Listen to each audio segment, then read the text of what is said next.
Eleições 2012. A respeito da lei da ficha limpa, a nossa Constituição Federal ela já prevê no artigo 14 as condições para as pessoas serem elegíveis aos cargos. No caso específico desta eleição de 2012, aos cargos de prefeito e aos cargos de vereador. Então existem as condições de elegibilidade, que é a pessoa ser brasileiro, ser maior de 16 anos, dentre algumas outras condições.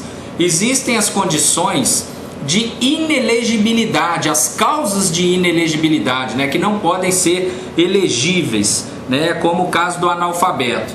E um tema muito polêmico foi a criação, foi a Lei Complementar número 64, ela existe desde 1990. E através de uma iniciativa popular, onde foram arrecadados quase 4 milhões de assinaturas, 2 milhões por assinatura escrita e 2 milhões por e-mails ou outros meios eletrônicos encaminhados ao Congresso, aí foi editada a Lei da Ficha Limpa, que é a Lei Complementar número 135.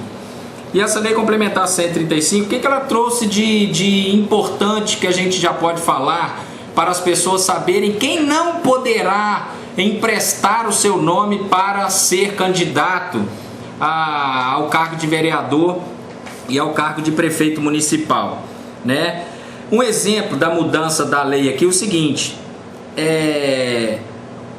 da Câmara Legislativa, da Câmara Municipal e o prefeito, aquelas pessoas que tenham renunciado aos seus mandatos para se verem livres de processos de cassação, essas pessoas serão impedidas de se candidatar. Antes dessa lei existia um caso seguinte: a pessoa praticava determinado crime, crime eleitoral, crime de furto, por exemplo, crime de tráfico, um crime de estupro, algum crime assim, um crime até de homicídio contra alguém, e a pessoa entrava com vários recursos nos tribunais e eram beneficiados porque demorava muito no tribunal. Então o que essa lei trouxe de modificação? A lei da ficha limpa trouxe pra gente que a pessoa que tiver sido condenada por um juiz de primeiro grau, no caso, exemplificando, o juiz de Leopoldina condenou uma pessoa pela prática de um crime. Se essa decisão for confirmada no tribunal em Belo Horizonte por um órgão colegiado, ainda que essa pessoa depois recorra para Brasília, para o Superior Tribunal de Justiça, para o Supremo Tribunal Federal, o fato de já ter uma decisão do órgão colegiado lá no tribunal já irá impedir essa pessoa de colocar o seu nome para a escolha dos eleitores.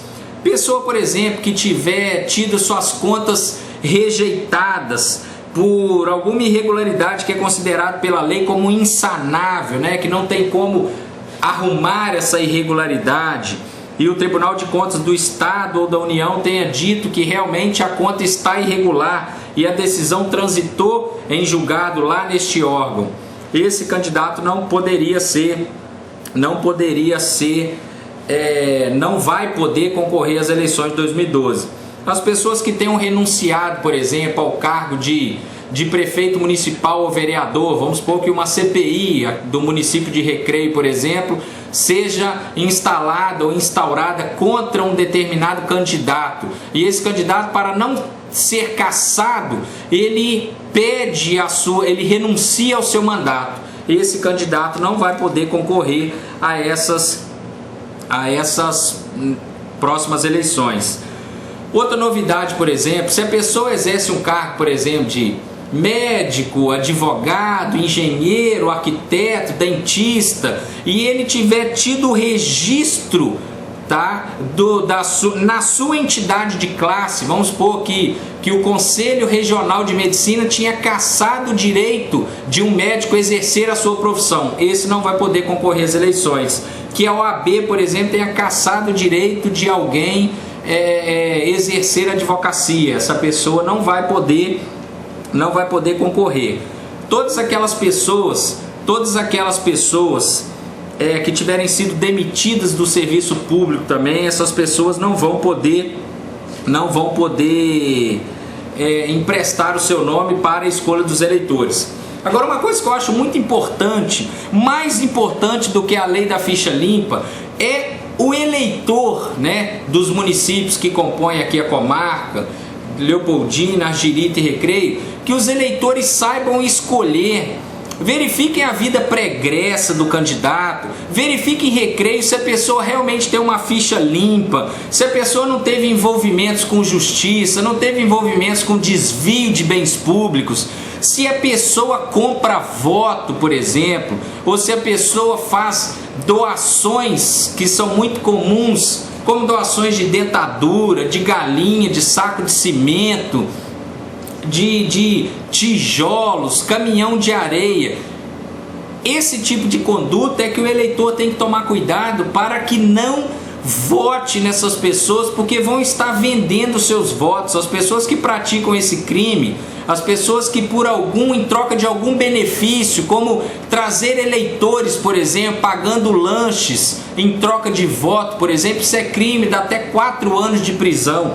Então, que os eleitores sejam responsáveis e não vendam seus votos, que escolham bastante aqueles que vão representar bem a sociedade, no caso de Recreio, né, falando aqui para os ouvintes da Rádio Mundial, que tenham muito cuidado nessa escolha. A ficha limpa, colocar uma pessoa com passado transparente, que não tem a vida pregressa maculada por algum desvio de conduta.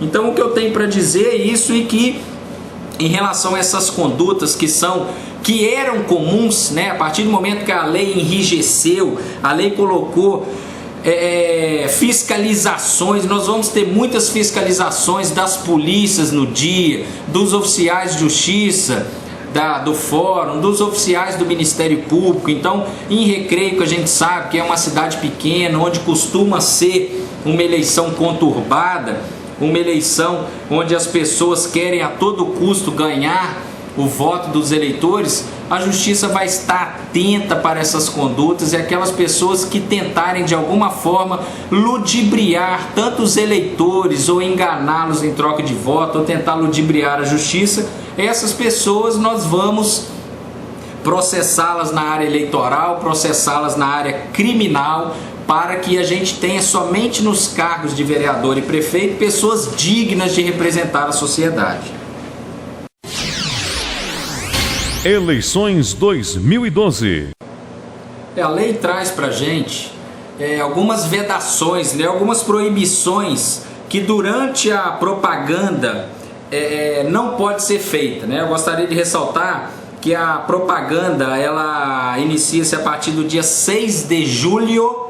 Qualquer propaganda antes de 6 de julho é propaganda extemporânea, o sujeito infrator uma multa pesadíssima, além da possibilidade de responder ao processo que o impeça de registrar a sua candidatura. Então nós temos algumas vedações que existiam desde a eleição passada, por exemplo, alto-falante, amplificadores de som, por exemplo, esses veículos, eles têm que manter uma distância de 200 metros, por exemplo, de escola, de hospital, do fórum, da sede da polícia, né, de teatros, de igreja. Então, se passar a menos de 200 metros, está incorrendo numa responsabilidade eleitoral que pode lhe impedir se eleito, impedir a sua diplomação. Outra coisa que continua proibido, que sempre foi muito comum: chaveiro, camisa, boné, bottom, calçados, qualquer tipo de objeto que a pessoa utilize com o nome do candidato, tá? Isso realmente é proibido que seja distribuído por ele. Antigamente existiam também os comícios, depois virou showmício, que a pessoa levava um famoso cantor para poder se promover. Hoje em dia é proibido. É proibido, por exemplo, qualquer tipo de propaganda em bens públicos. Então, a pessoa não pode, por exemplo, colocar o nome dele, pintar o nome dele no muro de uma escola, no muro de um hospital, no muro de uma igreja, né? Ressaltando aqui que para os fins eleitorais, bens públicos não é só aqueles do poder público, mas aqueles que são acessíveis ao público. Então a pessoa não pode fazer propaganda, por exemplo, no muro de um campo de futebol, no poste de uma praça, por exemplo, em áreas públicas, em jardins, por exemplo, públicos, isso não pode. Tudo que for de acesso ao público, né? Então eu já tive caso, por exemplo, da pessoa perguntar: doutor, eu tenho uma farmácia, eu posso pendurar na minha farmácia a propaganda de um candidato tal? Não pode em espécie alguma. É um bem particular? É um bem particular, mas de acesso ao público. Não pode colocar em farmácia, em padaria, em loja, nada que seja aberto ao público, tá? De acesso público, pode ser utilizado como propaganda eleitoral.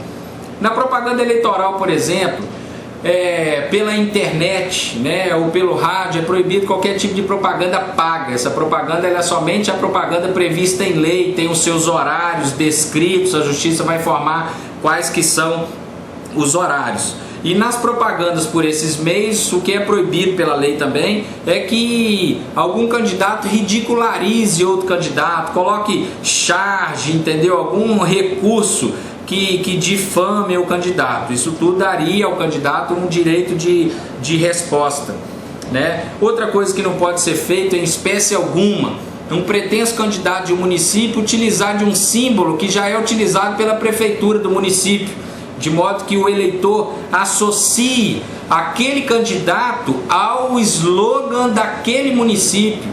Isso é considerado propaganda, que é como se o próprio agente público tivesse utilizando da máquina pública para pedir votos para alguém.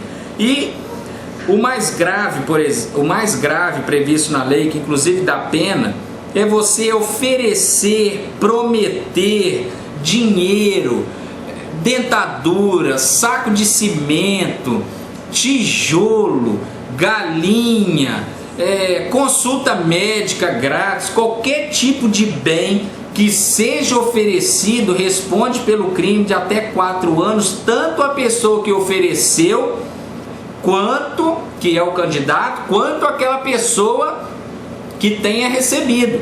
Não importante se a pessoa tem ou não votado no candidato. A pessoa fala: ah, doutor, eu recebi deles 30 sacos de cimento, mas não votei nele. Não interessa. Respondeu pelo crime de corrupção eleitoral. Tanto a pessoa que se corrompe, quanto a pessoa que tanto o corruptor, no caso, que é o candidato. Então, ressaltar mais uma vez aqui que os eleitores fiquem atentos a esse tipo de conduta, que não aceitem esse tipo de conduta, que esse tipo de conduta visa ludibriar o eleitor, né? E a melhor escolha é a gente votar livre e desembaraçado, votar com a nossa vontade realmente no melhor candidato. E o melhor candidato, às vezes, para a sua cidade, para o seu bairro, para a sua rua, nem sempre vai ser aquele que te deu R$20 de presente, deu R$50 de presente.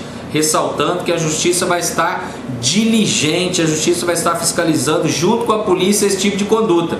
E os próprios partidos, coligações e candidatos são os responsáveis por trazer até a promotoria de justiça prova de que alguém fez isso também. Isso muito vai nos ajudar, não só os candidatos, como qualquer eleitor que tenha conhecimento de que esses fatos estejam ocorrendo, pode se dirigir à promotoria de justiça e comunicar a gente que nós tomaremos as medidas judiciais cabíveis.